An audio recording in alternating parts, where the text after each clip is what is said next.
Continuando con nuestro evento, vamos a continuar con la charla de diagnóstico molecular de las MPS, pues la parte de la experiencia por parte de la doctora Silvia Maradei. Ella es médica de la Universidad Nacional de Colombia, con magíster en genética humana, médica de la Universidad Nacional de Colombia, aspirante a doctorado en ciencias biomédicas de la Universidad del Bosque. Es directora científica y genetista clínica y molecular en biotecnología y genética SAS, que es uno de nuestros patrocinadores del evento, y es genetista clínica del Hospital Pediátrico de la Misericordia. Doctora, muchas gracias por estar el día de hoy y creo que tú puedes ya compartir pantalla también. Bueno, entonces muy buenos días para todos. Muchas gracias a todos por estar acompañándonos hoy en este evento donde estamos hablando un poco y conociendo más acerca de las mucopolisacaridosis. Este mes de mayo, como ya lo ha mencionado antes, conmemoramos a los pacientes que padecen de este grupo de enfermedades y creamos conciencia sobre la importancia de identificarlas y diagnosticarlas de forma temprana para poder dar los tratamientos apropiados y, por supuesto, mejorar su calidad de vida.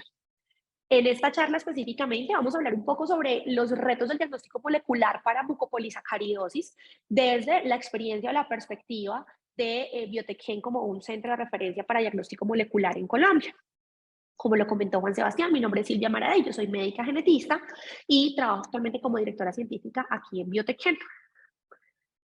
Ya vimos un poco no, bastante, de forma bastante detallada y amplia, en qué consiste el diagnóstico clínico de la mucopolisacaridosis con esas primeras charlas que nos permitió tener el doctor Jorge Rojas.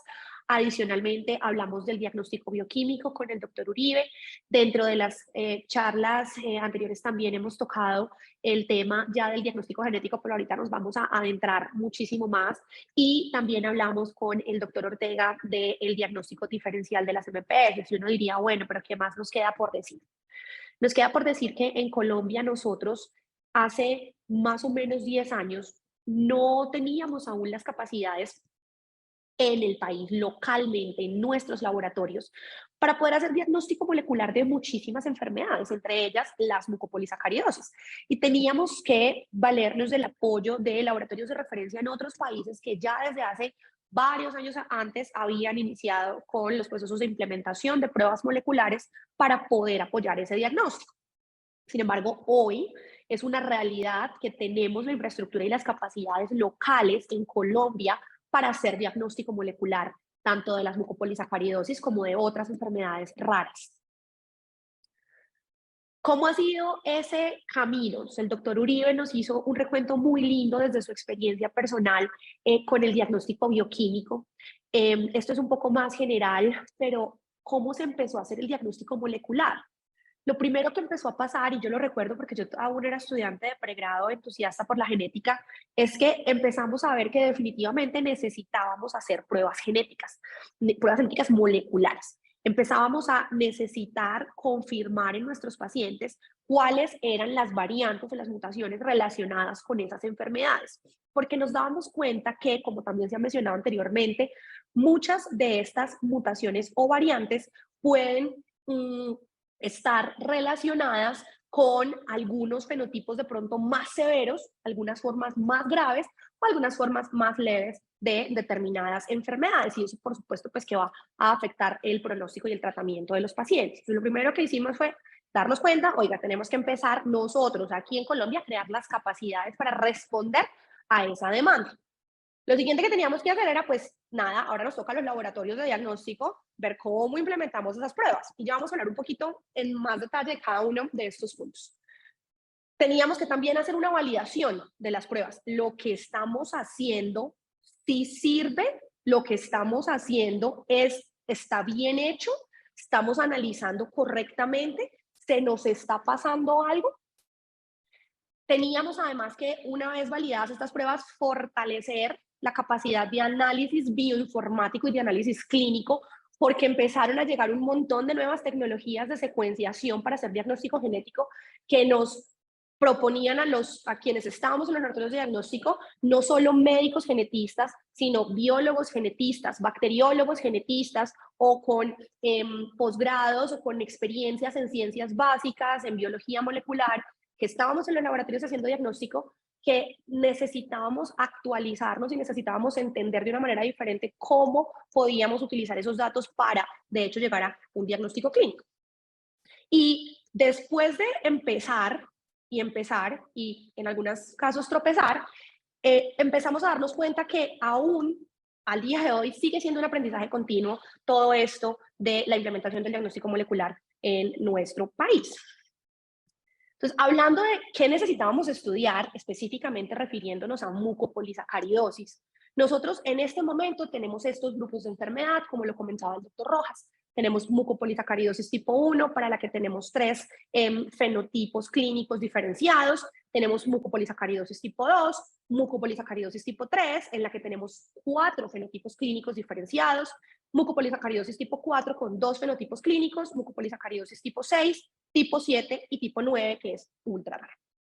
Entonces, decíamos, bueno, cada una de estas enfermedades tiene compromiso de diferentes enzimas que no permiten que se metabolicen adecuadamente esos glucosaminoglicanos y entonces empiezan a acumularse en los tejidos. Eso ya lo vimos anteriormente. Pero, ¿qué es lo que hace que la enzima falle? Lo que hace que la enzima falle es que hay una alteración o hay una mutación, hay un daño en el ADN. Si todos recordamos qué es el ADN, sé que en el público hay algunas personas que son pacientes o que de pronto no están muy familiarizados a veces con estos términos médicos.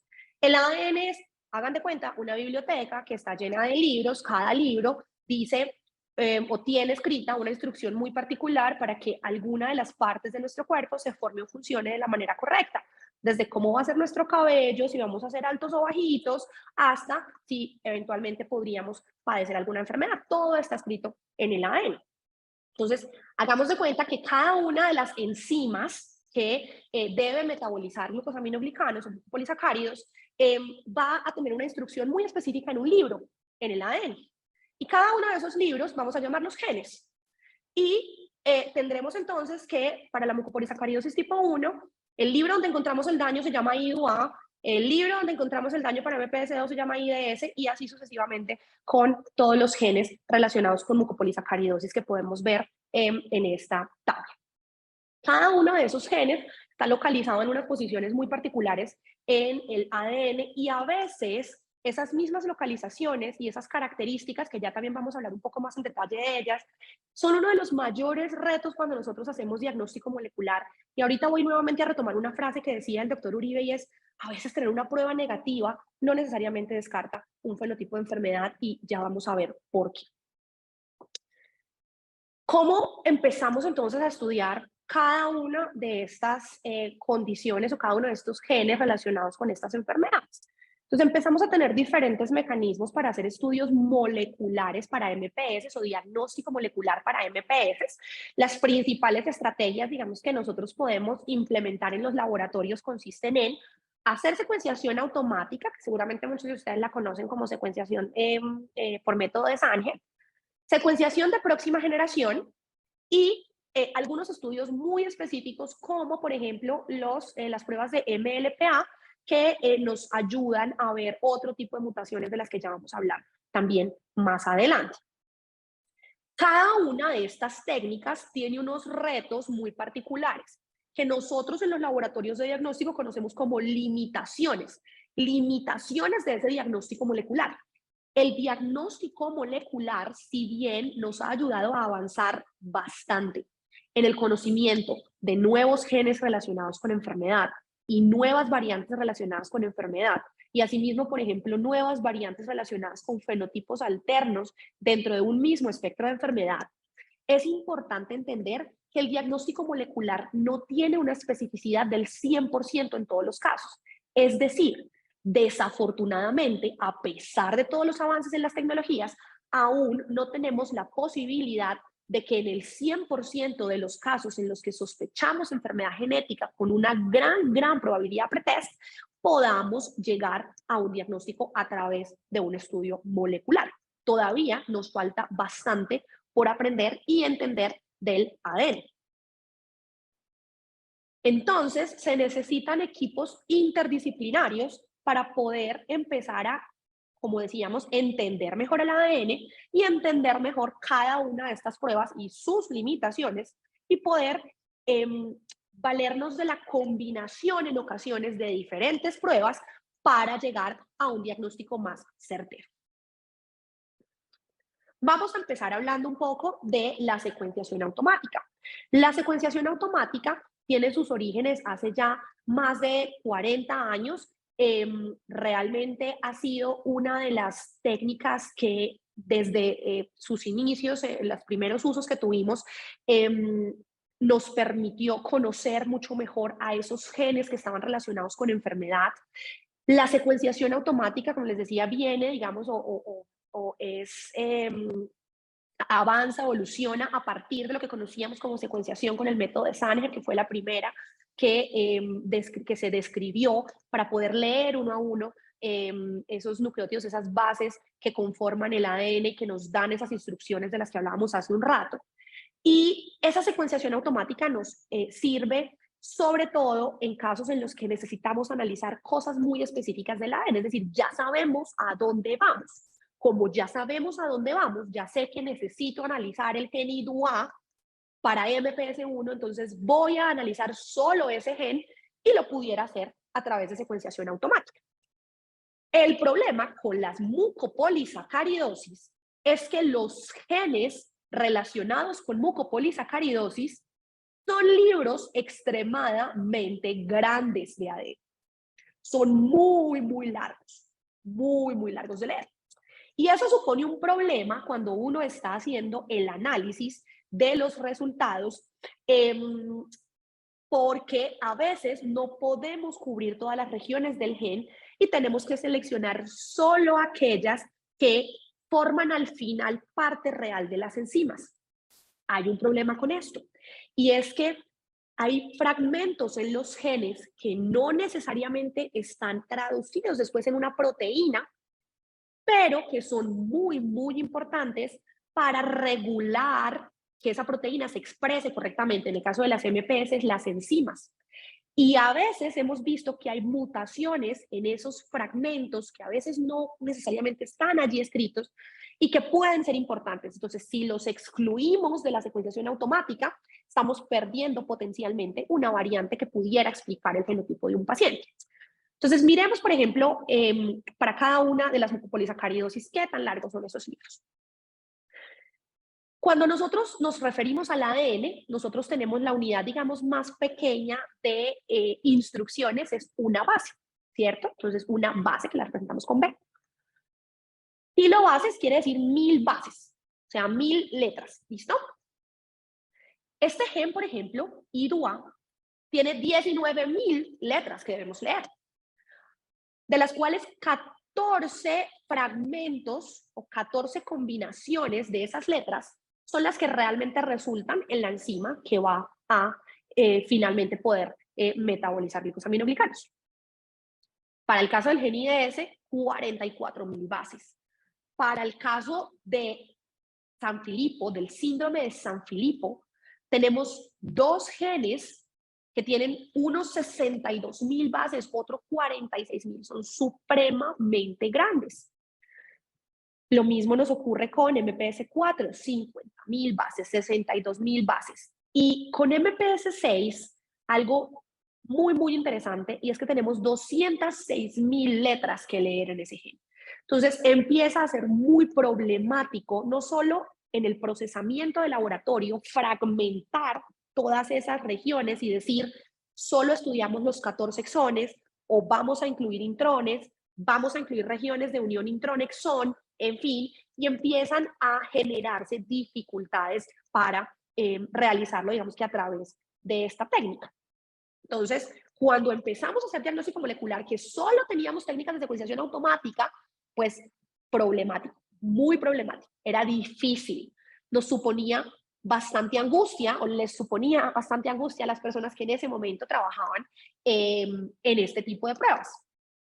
Afortunadamente, después del proyecto Genoma Humano, empezaron a aparecer una serie de nuevas tecnologías que en su momento se denominaron técnicas de NGS, Next Generation Sequencing, o secuenciación de próxima generación. Esas técnicas nos permitieron estudiar de una manera diferente estos genes, solucionando algunos de los problemas que nos planteaba la secuenciación automática. En principio, no teníamos que pensar en nosotros manualmente fragmentar un gen, sino que cuando estudiábamos el ADN, cuando estudiamos el ADN con estas técnicas, hacemos fragmentaciones aleatorias en todo el material genético a través de unos reactivos, de unos químicas, perdón, específicas que nos permiten marcar todas las regiones del ADN que sean de nuestro interés, bien sea en paneles de genes, es decir, para estudiar solamente unas regiones muy, muy puntuales del DNA, o en lo que nosotros conocemos como secuenciación de exoma o incluso en algunos casos secuenciación de genoma completo, digamos que para este caso no vamos a mencionar. Me voy a devolver un poco. Entonces, tenemos ya también la capacidad, cuando el fenotipo es de pronto no tan claro para un tipo de MPS específico, cuando no tenemos a veces la posibilidad de un diagnóstico bioquímico, como lo comentaba el doctor Uribe, sobre todo en zonas en las que tal vez no es tan fácil realizar la toma de la muestra y el envío de esas muestras con las características óptimas para que puedan ser procesadas de la mejor manera y obtener un resultado certero. Entonces, podemos valernos de los estudios de diagnóstico molecular para complementar ese diagnóstico y eventualmente poderlo confirmar. Podemos estudiarlos todos en panel, entonces estudiamos todas las MPS en un, por ejemplo, niño lactante, es decir, antes de los 2 años, que tiene algo de facies toscas, que tenga cardiopatía, que tenga una hernia umbilical y que tenga baja tasa. Y del que, ¿qué será lo que tenemos acá?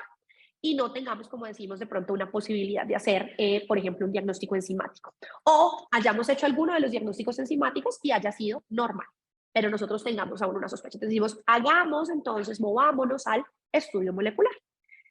Estudiamos primero entonces en panel y tenemos paneles no solo para las mucopolisacaridosis, nosotros tenemos paneles en genética para diferentes grupos de enfermedades, pero actualmente se está popularizando una estrategia que nos da mucha más información que solo la información del diagnóstico clínico específico que se estaba sospechando al inicio en los pacientes. Y es que podemos hacer secuenciación del exoma completo, es decir, ampliamos el número de genes que vamos a estudiar, no solo los relacionados con MPS, sino los relacionados con otras condiciones, con muchas otras condiciones, más de 20.000 genes, más de 20.000 fragmentos en el ADN, y analizamos inicialmente cuáles los de interés clínico. Entonces, en este caso, analizamos de manera dirigida los genes relacionados con mucopolisacaridosis solamente. Pero, ¿qué nos permite tener toda la información del paciente? Resulta que las mucopolisacaridosis, como enfermedades de depósito lisosomal, y lo vimos en la charla del doctor Ortega, tienen diagnósticos diferenciales. Primero, otras enfermedades de depósito, ¿cierto? Pero también otras enfermedades monogénicas. Entonces, ¿qué podemos hacer? Podemos, si no tenemos un diagnóstico confirmatorio para MPS, no logramos hacerlo de esa manera, no hay variantes que condicionen el diagnóstico en estos primeros genes, podemos ampliar, y ahorita más adelante también vamos a retomar un poco este tema, y decir, hombre, ya tengo el ADN del paciente secuenciado, vamos a buscar qué otros genes podrían estar alterados y podrían eventualmente entonces estar relacionados con el diagnóstico clínico, con las manifestaciones clínicas que está presentando el paciente que está frente a nosotros. Entonces, solucionó muchos de los problemas que teníamos con la secuenciación automática. Todavía tenemos algunos problemas y es que hay mucha variación en el ADN, que no es porque una de esas letras, una de esas bases, entre las 50.000 o 60.000 bases que tienen algunos de estos genes o las 200.000 bases que tiene, por ejemplo, el gen ARSB, sino que algunas variantes, algunas mutaciones en el ADN son porque se pierde o se gana ADN. En ningún caso eso es bueno. Nosotros debemos tener el número de bases o el tamaño de ADN que debemos tener y punto. No debemos tener ni más ni menos. Porque cuando tenemos más o menos, somos más susceptibles a que esa ganancia o pérdida nos cause o nos genere un problema, una condición de salud o una enfermedad. ¿Listo? Entonces, esas variantes específicas empezamos a poder eventualmente analizarlas por técnicas de secuenciación de nueva generación, pero en un ratito hablamos de algunos de los retos específicos del análisis de variantes del número de copias con secuenciación de próxima generación. Y empiezan a aparecer unas técnicas de apoyo. Bueno, ya hablamos de eso también. Empiezan a aparecer unas técnicas de apoyo para esos otros tipos de mutación. Otro problema o otro reto grande que tenemos al analizar datos de secuenciación de próxima generación, además de las variantes del número de copias, es la aparición de pseudogenes. ¿Qué son los pseudogenes? Los pseudogenes son regiones del ADN que no corresponden específicamente al gen que es de mi interés. Pues, por ejemplo, tengo un paciente con una sospecha de Sanfilippo 3B y voy a estudiar el gen NAGLU. Pero resulta que este gen puede tener en otras partes del ADN, no aquí en el cromosoma 17 donde él está ubicado, en otras partes del ADN o en otras partes del mismo cromosoma 17, puede tener pseudogenes, regiones que se parecen mucho, muchísimo, demasiado a ese gen NAGLU. Y esas regiones de pseudogenes pueden afectar el análisis de la prueba, porque yo puedo estar leyendo o estar viendo una mutación, un daño en el ADN que no corresponde con NAGLU, que corresponde con un pseudogen. Y eso genera problemas. Les traigo un ejemplo. GUS-B, que es el gen relacionado con la MPS7, tiene pseudogenes en los cromosomas 5, 6, 7, 20, 22 y Y. O sea, hay un montón de fragmentos en el ADN que se parecen a este gen. ¿Qué problema tan grande analizarlo correctamente? Entonces, ya en un rato vamos a ver cómo podemos o cómo en los laboratorios de diagnóstico nosotros discernimos o estamos seguros de cuándo una variante corresponde al gen o cuándo pudiera eventualmente, por ejemplo, estar en un pseudogen o ser un artefacto de la técnica. Porque las pruebas de laboratorio, y aquí hablamos de cualquier prueba de laboratorio, sea una prueba serológica que nos hacemos, sea una prueba bioquímica, sea una prueba molecular, cualquier prueba que nosotros nos hagamos en un laboratorio puede también tener unos falsos positivos por artefactos, cosas que ocurren durante la toma de la muestra, el traslado de la muestra hasta el laboratorio, el procesamiento, inherentes a la prueba, inherentes al procesamiento, que afectan los resultados y que eventualmente nos pueden dar información que no es real. Les quiero contar un poquito, hablando de específicamente de diagnóstico de MPS a través de secuenciación de próxima generación, que hay otro problema, hay otro reto. Y es que tenemos a veces pacientes con MPS que tienen fenotipos clínicos, manifestaciones clínicas altísimamente sugestivas de MPS, muy, muy sugestivas. Pero en quienes cuando hacemos los estudios moleculares encontramos únicamente una mutación, no encontramos dos. Como lo vimos también en las charlas anteriores, la gran mayoría de mucopolisacaridosis se transmiten con modo de herencia autosómico recesivo, exceptuando el síndrome de Hunter, que tiene una herencia ligada al X. Pero para los fenotipos recesivos, nosotros necesitamos tener dos mutaciones, dos variantes. El gen que heredamos de papá y el gen que heredamos de mamá tienen que haberse dañado, los dos. No necesariamente, y esto es una acotación pequeña, no necesariamente porque los hayamos heredado dañados, sino porque puede estar uno dañado y el otro también se dañó, y bueno, pasan cosas cuando nos estamos formando apenas como embriones, que pueden también afectar nuestro ADN de diferentes maneras. Pero en general, digamos que necesitamos dos mutaciones, ¿cierto? La mutación en el gen que nos hereda papá, la mutación en el gen que nos hereda mamá, y con esas dos mutaciones, la enzima pues definitivamente no puede formarse, no puede funcionar adecuadamente, y tenemos entonces el fenotipo de enfermedad o de MPS. Pero ¿qué pasa con los pacientes que tienen características clínicas de MPS, que tienen una sola variante, en los que encontramos una sola mutación? Entonces vuelvo a citar al doctor Uribe. Resulta que es que una prueba negativa o una prueba en la que desafortunadamente no logremos identificar esa segunda variante, no necesariamente nos está descartando el diagnóstico de enfermedad, porque como vimos, hay muchas limitaciones de las técnicas de diagnóstico molecular, que es importante que todos los médicos que están involucrados con la atención y la sospecha diagnóstica y el ordenamiento de estas pruebas conozcan, para que no se lleven sorpresas, para que estén preparados para el resultado que van a recibir.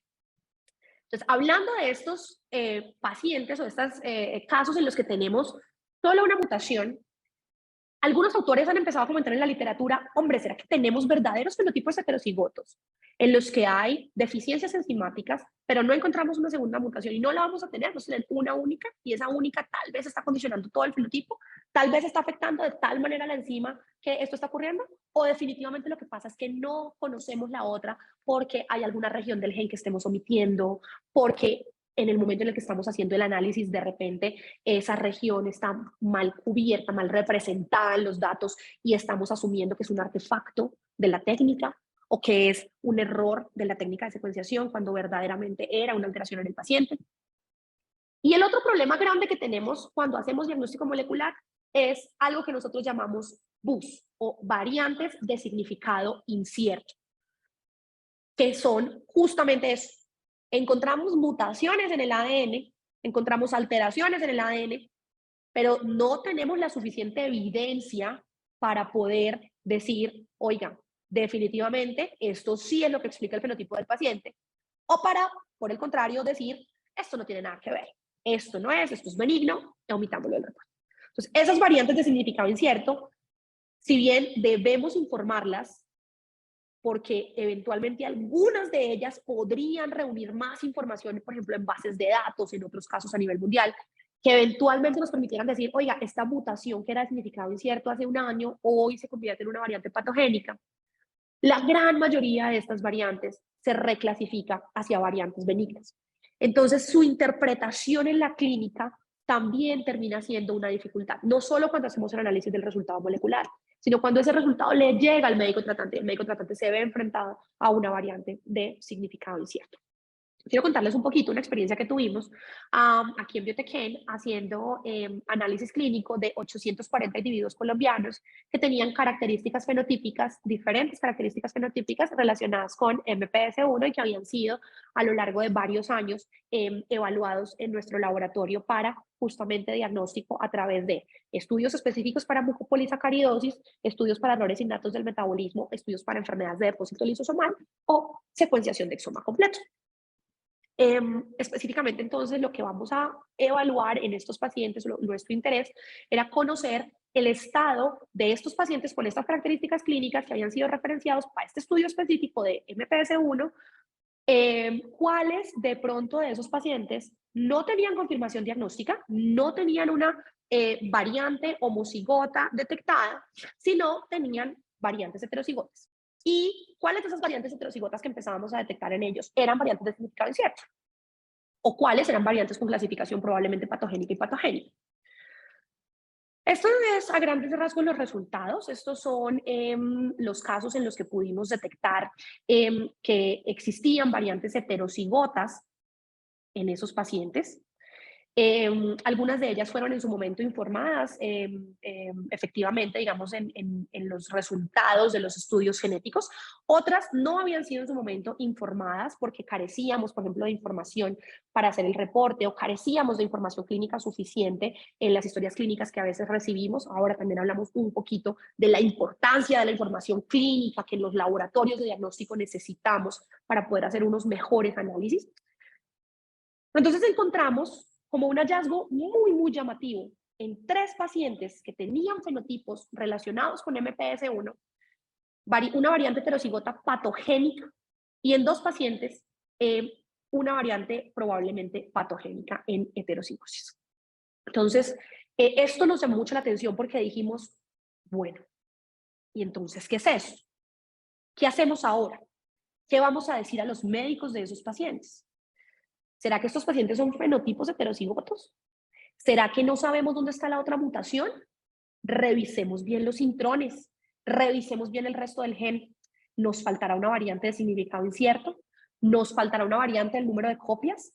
¿Qué será lo que pasa? Esta persona tenía un fenotipo que era no compatible, pero tenía un fenotipo con varios rasgos relacionados con enfermedades de depósito, específicamente MPS1. ¿Qué es lo que estamos viendo acá?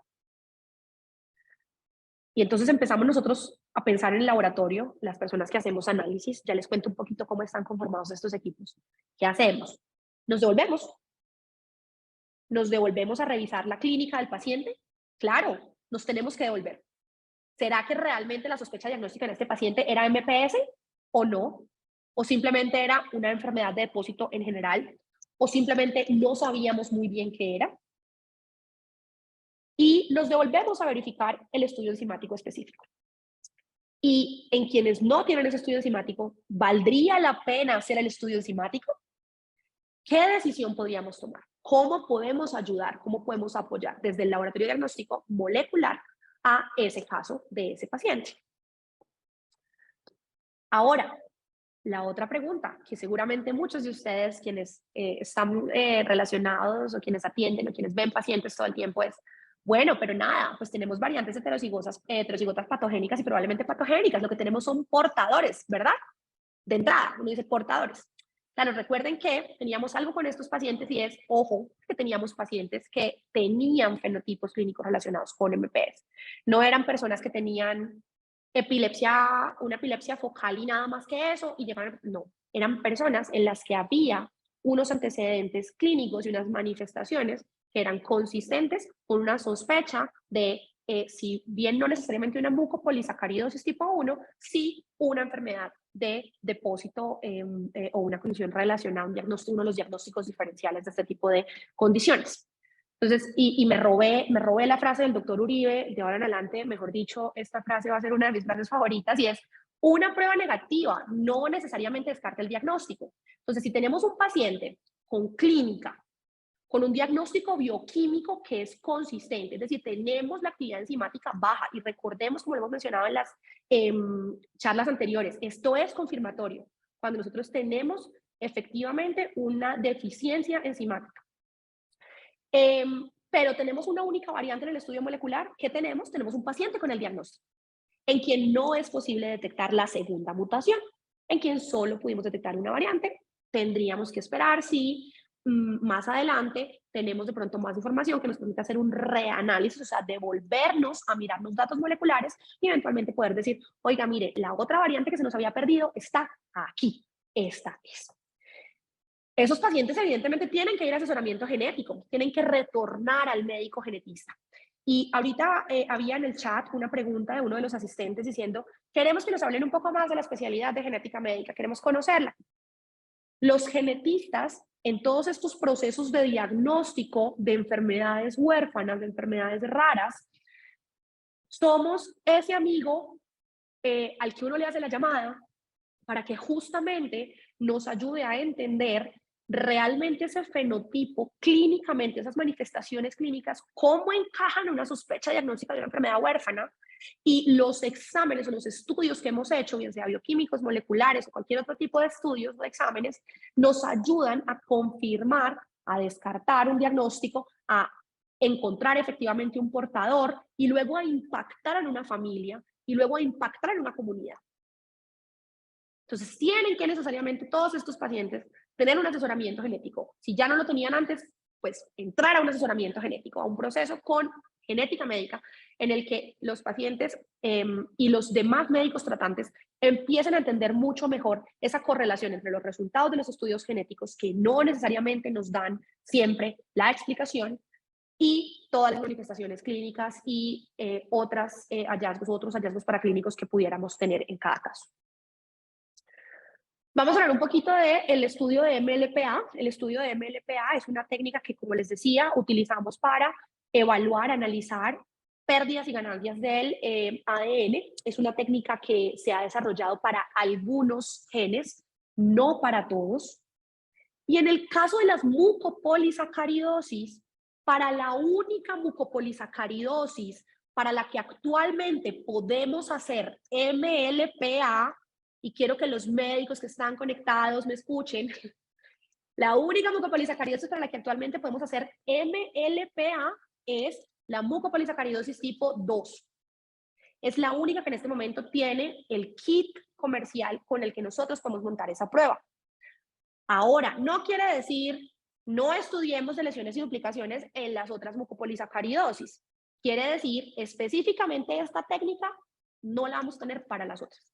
Pero podemos utilizar otras técnicas y ya vamos a hablar también un poco de ello. Entonces, solo para MPS 2.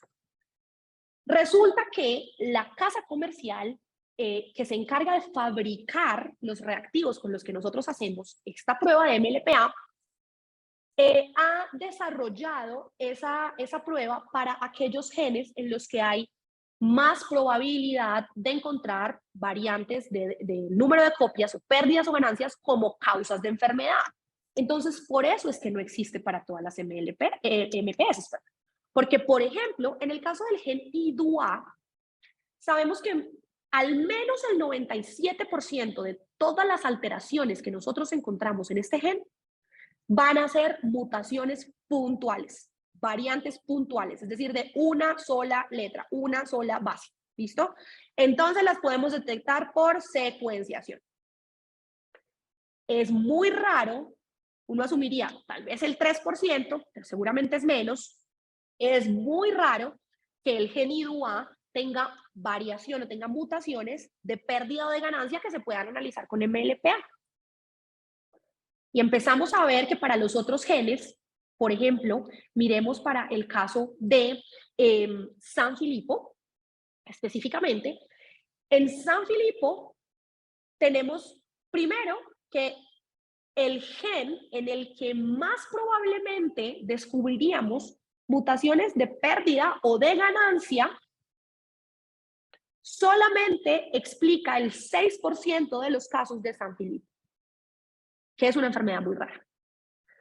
Entonces, ¿valdría la pena eventualmente tener necesariamente un kit de MLPA o podríamos hacer otras cosas? Ya ahorita vamos a hablar un poco de esto. Seguimos para los otros genes, los relacionados con Morquio, A y B, tenemos que efectivamente pues menos del 3% de las variantes en GANS van a ser por deleción duplicación, menos del 1% de las variantes en GLB1 van a ser por deleción duplicación. Para el caso de MPS6, menos del 20% son pequeñas inserciones o deleciones o grandes deleciones. De hecho, se estima que las grandes deleciones o las grandes pérdidas de material genético que eventualmente se perderían en una secuenciación de siguiente generación, por ejemplo, son solamente del 3%. Para el Genus B solamente menos del 10% y realmente este es un dato bastante interrogado, es lo que han algunas series de pacientes podido estimar, pero está interrogado porque no hay suficientes datos poblacionales por el carácter tan raro de las enfermedades y pues para ese MPS9 no tenemos, por ejemplo, información sobre realmente cuánto porcentaje de las variantes va a ser el número de copias. Entonces, otra vez problemas, ¿verdad? Y todos aquí en el laboratorio on fire preocupados porque entonces, ¿qué hacemos para analizar variantes del número de copias cuando nosotros mismos, los médicos, lo solicitamos de esa manera? Cuando decimos, por favor, hágame secuenciación completa y análisis de deleciones y duplicaciones de tal gen. ¿Nos devolvemos otra vez? Entonces, acá cuando hablo de nos devolvemos, más que la revisión fenotípica, el estudio enzimático y demás, es nos devolvemos a otras técnicas. Si no lo podemos hacer con MLPA, ¿será que podemos hacer análisis de fragmentos por secuenciación automática a partir de diferentes técnicas de PCRs modificadas que utilizamos justamente para poder evaluar pérdidas o ganancias de material genético?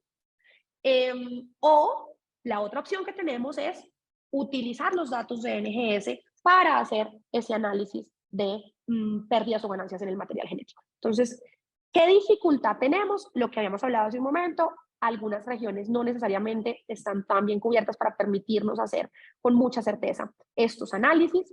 También tenemos algunas dificultades frente a el número de muestras que deben ser procesadas, digamos, por corridas, para que tengamos un N significativo para poder hacer las comparaciones cuando nosotros buscamos variantes del número de copias a partir de datos de secuenciación de próxima generación. Generalmente necesitamos muchas muestras para poder estar completamente seguros que lo que estamos viendo realmente es una pérdida en ese paciente y no, como lo decíamos antes, algún artefacto como tal del propio procesamiento de la secuenciación. Entonces, hablemos del análisis bioinformático a partir de los datos de secuenciación, porque el análisis bioinformático es otra clave muy importante para que nosotros podamos apoyar mucho mejor desde los laboratorios de diagnóstico al diagnóstico molecular de cada uno de nuestros pacientes. El análisis bioinformático lo hacen evidentemente personas que están formadas en bioinformática, como bioinformáticos propiamente dichos, biólogos computacionales, pero también el análisis bioinformático necesita que cada vez más médicos empecemos a involucrarnos con esto, sobre todo médicos genetistas. Digo, sobre todo médicos genetistas porque finalmente para eso estamos formados los médicos genetistas, para entender el ADN, ¿verdad? Estos equipos se encargan inicialmente del análisis bioinformático, y el análisis bioinformático, el análisis computacional, implica que yo hago métricas de calidad de la secuenciación, es decir, digo, estos datos de secuenciación que a mí me entregaron están buenos, me sirven, leí suficientes veces ese fragmento de ADN que me interesa, tengo una buena representatividad, todo el ADN que yo quería estudiar está efectivamente representado en los datos que yo estoy viendo, entonces, listo, esto está muy bien, vamos a empezar. También nos ayudan a hacer limpieza de datos, justamente deshacernos, por ejemplo, de esos artefactos y decirnos, tranquilos, esto, artefacto. Resulta que hay genes, en este momento se me ocurre uno de ellos que, por ejemplo, tiene mucha, o en el que encontramos generalmente muchas variantes cuando hacemos secuenciación, y es el gen TTN o de la titina. Este gen tiene muchas variantes y a veces nos confunde un poco. Nos hemos dado cuenta en nuestra experiencia aquí me Tequen que nos ocurre con distintos genes o distintos fragmentos del ADN en los que ya empezamos a saber, oiga, en este gen vamos a ver mucha variación en tales posiciones, estos son, o uno, artefactos de las técnicas, nuevamente lo repito, o dos, de repente nosotros en nuestras poblaciones tenemos una variación polimórfica de esas secuencias, que es un poco diferente a los genomas de referencia que tenemos reportados en base de datos, y por eso lo estamos viendo como si fuese variación. También es súper importante para los bioinformáticos, que son quienes nos apoyan en ese análisis inicial, antes de que el clínico se involucre muchísimo más en el análisis de las variantes, los detalles fenotípicos, lo que está escrito en la historia clínica del paciente, lo que le llega al laboratorio de diagnóstico y lo que todos los laboratorios de diagnóstico deberíamos estar exigiendo, historias clínicas, los registros médicos. Y ojalá que todos los médicos y todas las personas vinculadas con la atención al paciente que me están escuchando en este momento, tratemos de volvernos mucho más acuciosos con la descripción clínica de los pacientes en las historias, entendiendo las dificultades que tenemos en el sistema para tener suficiente tiempo para valorar a los pacientes, tener suficiente tiempo para hacer la nota en la historia clínica y demás.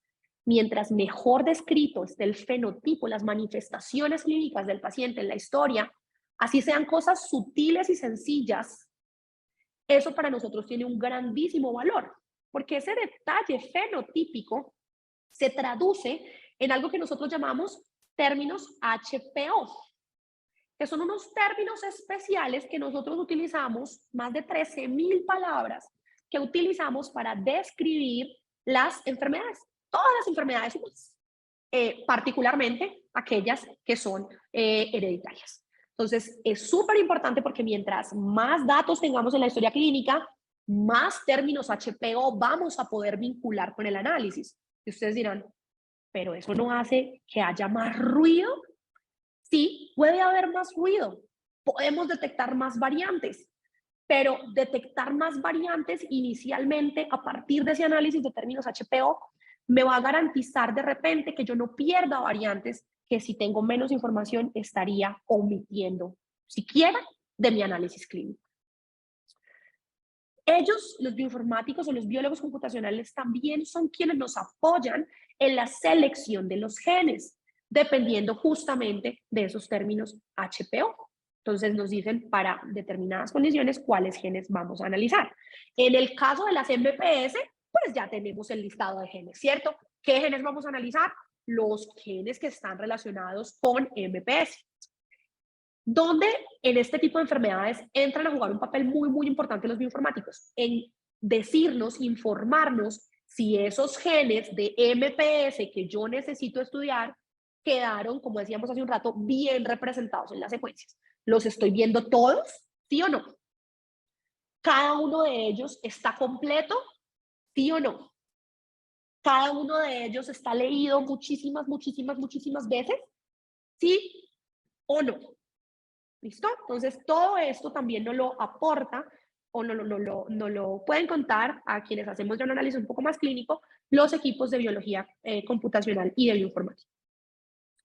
Y después viene entonces algo que yo llamo aquí analítica clínica, y es ese momento en que el médico que ve pacientes, el médico que está en contacto con estos fenotipos en su día a día, dice, venga, yo apoyo, venga, yo ayudo. ¿Qué tenemos? Doctor, mire, tenemos la variante A, la variante B, la variante C. Necesitamos determinar si alguna de ellas puede corresponderse con el fenotipo de enfermedad, en este caso con la mucopolisacaridosis que usted está considerando. Como en el ejemplo que vimos anteriormente para el gen IDUA, tenemos una variante en heterocigosis, doctor, patogénica, no encontramos la otra. Entonces, el médico, ¿qué hace? Claro, venga, yo vuelvo a revisar entonces la historia, qué es lo que tenemos, miremos bien en detalle el caso, teníamos estudio enzimático, no teníamos estudio enzimático, y de esa manera se nutre el proceso de análisis, se nutre también el equipo de bioinformática y de biología computacional, porque también empiezan ellos a entender mucho mejor las necesidades del clínico, que es lo que la persona que está del otro lado en el consultorio con el paciente enfrente necesita tener en el momento de poder hablar con un paciente sobre su diagnóstico y confirmarlo o descartarlo. Es a veces necesario, y lo mencionábamos también hace un momento, cuando, por ejemplo, enviamos a un paciente con sospecha de MPS, pero no encontramos nada en los genes de MPS, es absolutamente necesario decidir en conjunto, y aquí es muy importante el apoyo del clínico, si podemos analizar más genes, sobre todo cuando nos apoyamos de estrategias de secuenciación a partir, por ejemplo, de estudios de secuenciación del exoma completo. Entonces, ¿podemos analizar más genes? Ampliemos el análisis. ¿Qué genes vamos a estudiar? Ampliémonos a otros genes relacionados con otras enfermedades de depósito con estas características, a partir de estos términos HPO, con estas métricas de calidad. Esto es lo que estamos buscando adicional, porque tal vez en el primer acercamiento, en el primer abordaje, no fue. Entonces, miremos cómo podemos ayudar más. No podemos porque lo que hicimos fue un panel muy específico de genes. Listo. Entonces, ¿cómo en el informe que entregamos al médico le transmitimos que o sugerimos que pudiera eventualmente hacer otro estudio o ampliar el estudio genético para encontrar, por ejemplo, un diagnóstico diferencial dentro de los que nos mencionaba el doctor Ortega? Hay otra cosa muy importante que se decide en conjunto en estos equipos de bioinformática y de análisis clínico, o sea, conformado por médicos genetistas, y es qué hallazgos debemos llevar a confirmación.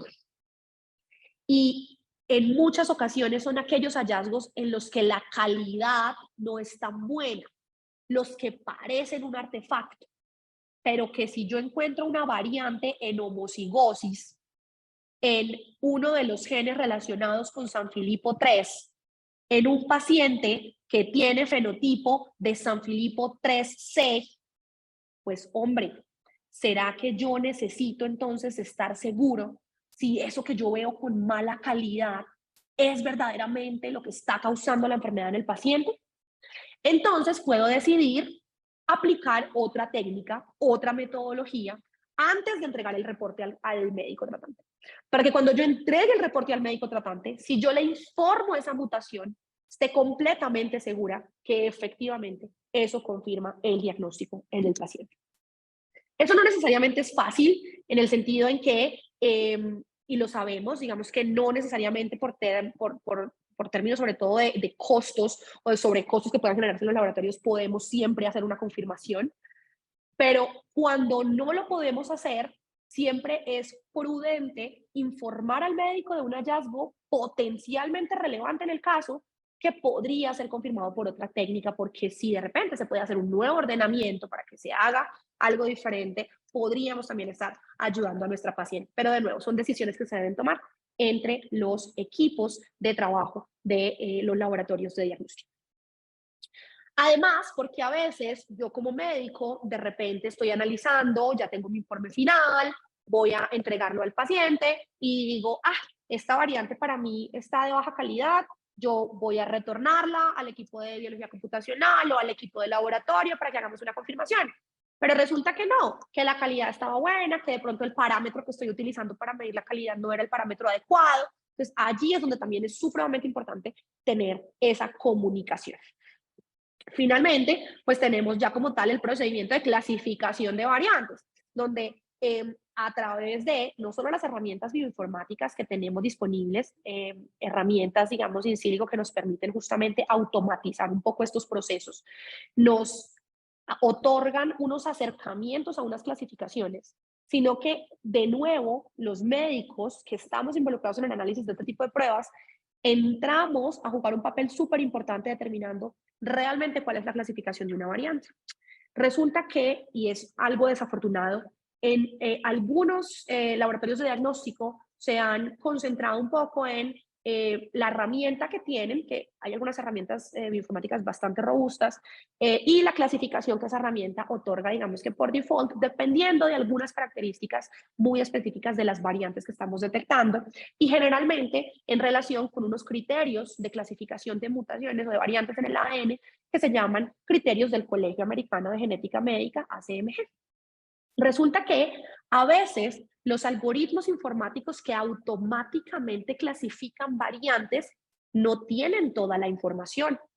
Hay algunos de esos criterios de las guías de ACMG que son criterios que solamente el médico puede asignar.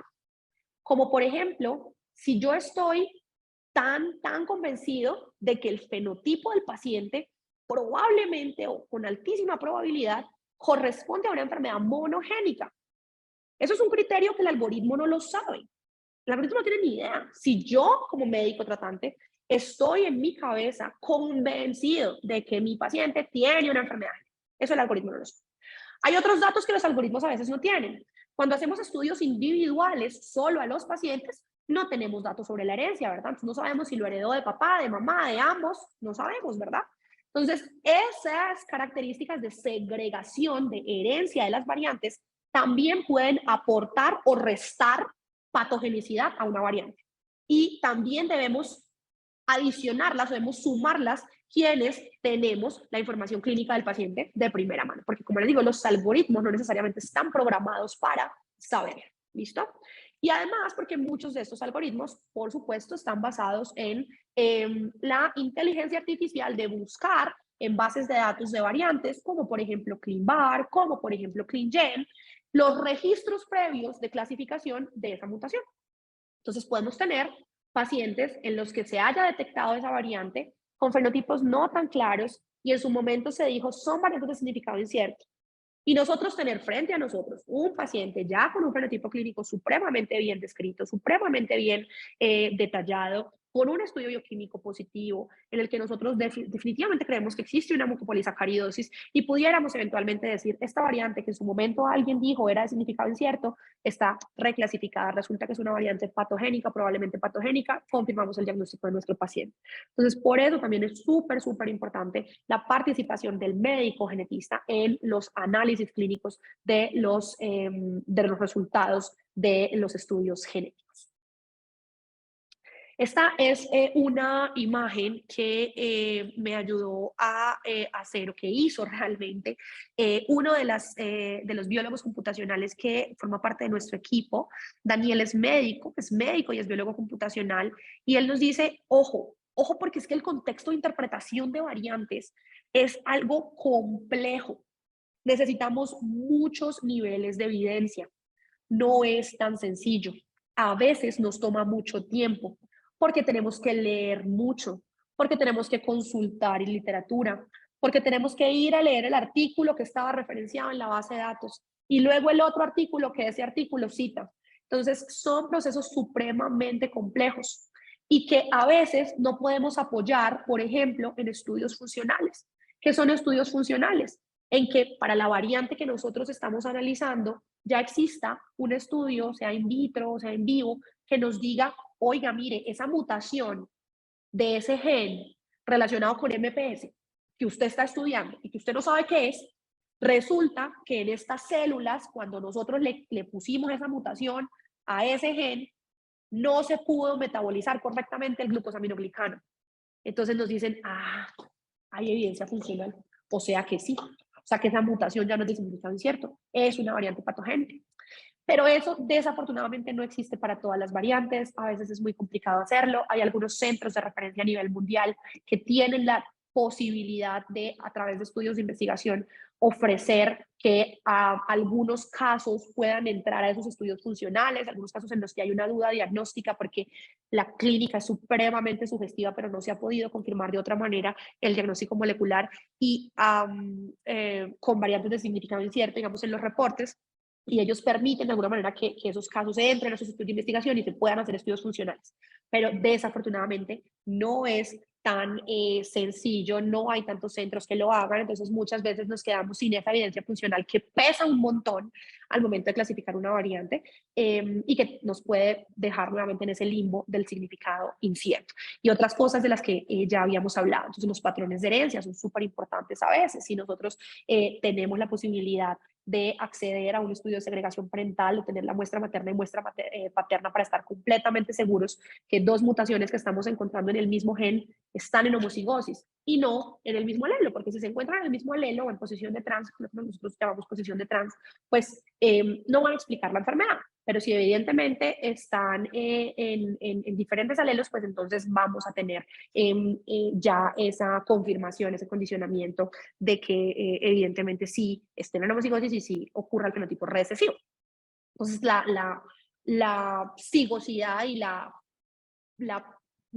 potencialidad, digamos, de tener esas muestras de mamá y papá nos apoyan muchísimo también en el análisis.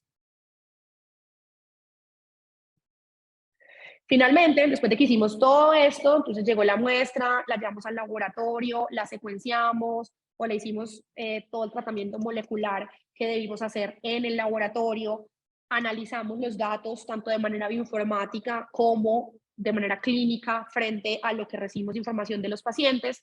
Tenemos que emitir el informe, ¿verdad? Tenemos que decir, bueno, ya con esta información vamos a decirle al médico si su paciente cumple o no cumple con un diagnóstico molecular o tiene o no tiene un diagnóstico molecular confirmado. ¿Qué es lo que siempre encontrarán las personas y los médicos tratantes en los reportes de estudios moleculares? Van a encontrar aquellas variantes que se consideran relevantes para el caso del paciente. O sea, las variantes que confirman el diagnóstico. Estamos hablando aquí, voy a hablar exclusivamente para mucopolisacáridos. Entonces vamos a encontrar variantes que confirman el diagnóstico, ¿cierto? Tengo una sospecha de MPS3, pues entonces voy a reportar la variante que efectivamente va a estar relacionada con MPS3. Pero también, ¿qué podemos encontrar en el informe? Variantes heterocigotas, de las que hablábamos hace un rato, porque bien pueden condicionar un estado de portador o bien pueden representar de pronto la necesidad de un estudio adicional, como por ejemplo un MLPA, para evaluar si hay alguna otra mutación que junto con esa mutación heterocigota inicial confirme el diagnóstico en el paciente. Y cuando nosotros hacemos estudios para una enfermedad particular o para una condición particular, en este caso mucopolisacaridosis, pero los hacemos a partir o a través de secuenciación del exoma, podemos también tener la posibilidad de informar al paciente, y esto siempre y cuando en un asesoramiento pretest se le explique al paciente las implicaciones de ello, informarle hallazgos secundarios y hallazgos incidentales. Hallazgos secundarios, como lo mencionábamos, por ejemplo, estados de portador, otras variantes que de repente no estén muy relacionadas con el fenotipo que pudieran tener alguna importancia para el clínico, y hallazgos incidentales, que son esas cosas que a lo largo del tiempo hemos aprendido que podemos intervenir o que podemos accionar y que deberíamos eventualmente informar, o sea que estaríamos como en una obligación de informar y decirle al paciente, oiga, usted además de tener esto, imagínese que tiene un riesgo para A o para B o para C otra condición. Entonces, y ese riesgo lo podemos intervenir. Entonces, le voy a contar que usted tiene ese riesgo para que usted pueda intervenirlo a tiempo. Por eso se llama variación, digamos que accionable. ¿Listo? Pero estas dos últimas cosas solamente cuando trabajamos a través de estudios de secuenciación de exoma completo y, como les decía, siempre informándole al paciente. El paciente debe saber, o sus acudientes en caso de ser niños, deben saber, deben entender perfectamente qué es lo adicional que se podría informar y cuáles eventualmente serían las implicaciones, no solo en su diagnóstico actual, en su condición actual, sino para el resto de su vida. Y también cuáles serían las implicaciones de esos hallazgos adicionales a informar en, por ejemplo, el asesoramiento familiar o de la comunidad. tenemos 3 posibilidades grandes de diagnóstico, ya las hemos en su momento comentado. Confirmamos el diagnóstico del paciente y le decimos, aquí está la mutación homocigota en el gen IDUA que confirma el diagnóstico de MPS1. Listo, doctor, vea acá. Ahí está, muy bien. O, no, doctor, mire, definitivamente el resultado es negativo. No podemos confirmar el diagnóstico. No encontramos nada en este gen que esté relacionado con esa condición médica que usted está estudiando. O nos queda en la mitad, dijimos. Tenemos una variante de significado incierto. Desafortunadamente, no tenemos más información y los médicos tratantes se verán enfrentados a determinar realmente cuál es el impacto de esa variante de significado incierto en el fenotipo de su paciente, porque finalmente ellos son quienes mejor lo conocen. Es supremamente importante que empecemos a generar una conciencia diferente entre la comunicación de los médicos tratantes y los laboratorios de diagnóstico. Si bien seguramente ya se han empezado a abrir los espacios y algunos médicos tratantes tal vez son mucho más cercanos a hacerlo, es necesario que todas las personas que estamos haciendo atención a pacientes y que tengamos dudas frente a un estudio genético podamos retroalimentar a los laboratorios de diagnóstico, para que los laboratorios de diagnóstico aprendamos a partir de esas retroalimentaciones cómo reportar mejor, cómo reportar diferente, qué podemos cambiar en nuestros procedimientos de análisis, qué podemos mejorar en nuestras técnicas de secuenciación, en las limitaciones de esas técnicas, si deberíamos estar o no haciendo confirmaciones de una manera distinta. Entonces, es muy importante que los médicos tratantes empecemos a comunicarnos de una manera mucho más cercana con los laboratorios de diagnóstico. Tal vez a veces por un poco de pena o porque no conozco o porque no me conocen. Entonces, yo simplemente no pregunto y pues yo miro a ver quién me ayuda y no. Empecemos a generar esas estrategias de comunicación mucho más asertivas entre todas las personas que estamos formando parte del diagnóstico, sobre todo enfermedades raras como las mucopolisacaridosis y que nos representan retos diagnósticos porque lo vimos en las charlas anteriores, a veces no es tan fácil. Desafortunadamente tenemos algunos fenotipos que por ser de pronto más leves, diagnosticamos ya de forma muy tardía. Entonces, ¿cómo empezamos a hablar mucho más y a entender mucho más estos procesos de diagnóstico y estos flujos de diagnósticos desde la sospecha clínica, el estudio bioquímico hasta las confirmaciones moleculares para poder aportarle mucho más, no solo al paciente, a su familia, a la comunidad, sino al país y al sistema? Biotecgen en los últimos 7 años de los estudios, digamos, genéticos que hemos realizado, haciendo un barrido muy rápido, encontramos que pudimos confirmar diagnósticos moleculares para pacientes con MPS1 en los 3 fenotipos de MPS1, Horler, Shey y Shey, para MPS2, para MPS3C, para MPS4A y para MPS6. Es decir, sí podemos diagnosticar, sí estamos diagnosticando molecularmente o confirmando molecularmente los diagnósticos en los distintos tipos de mucopolisacaridosis que hemos tenido la posibilidad de estudiar. Y como les he venido diciendo a lo largo de la presentación, realmente la clave para lograr diagnósticos moleculares mejores, más certeros, con una mayor especificidad y sensibilidad para el diagnóstico, es trabajar en equipo, no solo dentro del laboratorio, no solo las personas que reciben las muestras, que entiendan, como lo decía el doctor Uribe en su charla, cuáles son todas las características preanalíticas que yo necesito para que esa muestra sea óptima para procesarla. Si la muestra no es óptima, de entrada voy perdiendo. Entonces, desde esa persona que toma la muestra, luego la persona que traslada la muestra, si es que hay que trasladarla, luego quien recibe la muestra en el laboratorio y la prepara, quien se encarga, por ejemplo, de la extracción de ADN, que mientras más rápido se haga mejor, a veces nos hemos un poco mal acostumbrado a que el ADN es estable, nos podemos demorar un poco más, pero empezaremos también tal vez a perder un poco de calidad. Entonces, no, si nos llega una muestra, tratemos de, en lo posible, tener todo el día en las extracciones, que el ADN sea de la mejor calidad que podamos tener para que el diagnóstico por secuenciación, o para que la secuenciación o el estudio de MLPA o el estudio molecular que estemos haciendo, pues tenga las mejores características preanalíticas para dar inicio. las personas que están montando las pruebas, las personas que están haciendo secuenciación, tanto secuenciación automática como secuenciación de Sanger, como otras pruebas, como el MLPA, en algunos laboratorios hacen, por ejemplo, microarreglos customizados para esos genes específicos. Todas estas personas deben tener entrenamientos especiales en biología molecular y empezar a tener mucha experiencia para que también sean las personas más idóneas y capacitadas para este tipo de pruebas. Y los equipos de análisis, como decíamos, biólogos computacionales, médicos que hagan bioinformática, médicos que hagan biología computacional y médicos genetistas. Y por qué no, médicos de otras especialidades que estén involucrados en el tratamiento de los pacientes, neurólogos, cardiólogos, ortopedistas. Empecemos también a crear esas redes de trabajo en equipo con transdisciplinariedad para que mejoremos mucho más la posibilidad de diagnosticar molecularmente a nuestros pacientes y podamos apoyarles de una manera diferente. Esto era lo que yo les quería contar un poco el día de hoy. Muchísimas gracias a todos por su atención y quedo muy atenta a cualquier pregunta.